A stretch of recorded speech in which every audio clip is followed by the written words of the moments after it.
Some people get married very young and, you know, everything's ideal, and then things change in a relationship. So what if one person says that the whole family has to move because of their career and the other person has to leave their career, is going to have no personal income, has to depend upon the other person, and feels like they're not going to be protected? What about a post-nup in a situation like that?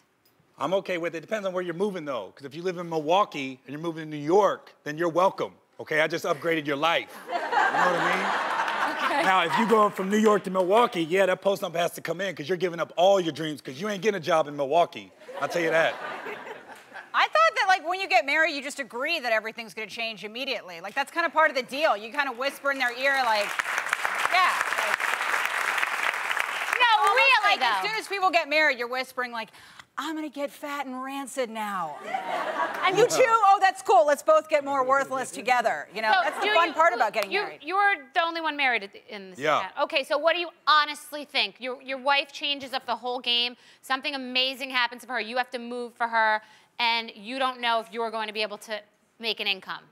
Well, we're still sleeping together, so that's a bonus. So wherever I go, I'm still having sex. That's really what it comes down to. Is it? Yeah, a lot of sex, a lot. My wife looks good, so I still like having sex with her, so that's really a bonus. All right. But I will say, you know, you change as people, too, as you grow older. So I think marriage could be, you know, it could be like an NBA contract. Just sign it for 4 or 5 years, then renegotiate. Maybe you want to trade her, or maybe for different players. Lies. I'm not saying I would do that. Lies. I want you to text your wife right now and tell her you want a post-nup. Okay. Yeah, because this type of situation, I've heard about this situation. This type of situation, I've been married twice, has been presented to me. And I think it's shocking. I think it's crazy to be negotiating with someone that you're in a marriage with.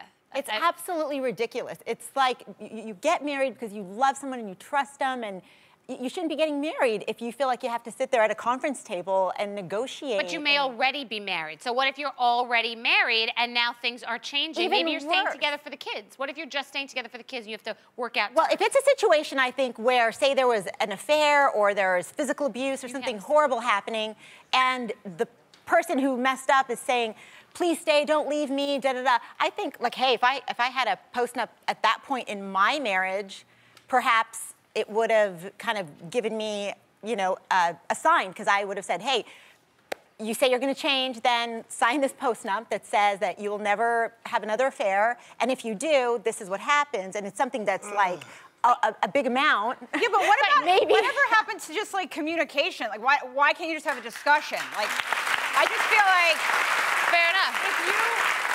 You can jump in, Sean. You can't have a discussion without, like, calling an attorney. You shouldn't need your discussion to be, like, notarized. That's a bad sign. I mean, I'm a wedding planner. This was my wedding planner. I was, So, I mean, I think it's absolutely ridiculous to ask for it after the fact. I mean, marriage is all about going into it, knowing what you're going to do, what you're going to get, knowing each other, and communicating. And I mean, I've done thousands of weddings where I see couples beforehand where they are not communicating beforehand. And I have to say, hey, wait a minute. Go home, talk about it, figure it out before you jump into it on your big day. I really don't. I think it's absolutely ridiculous to do it afterwards.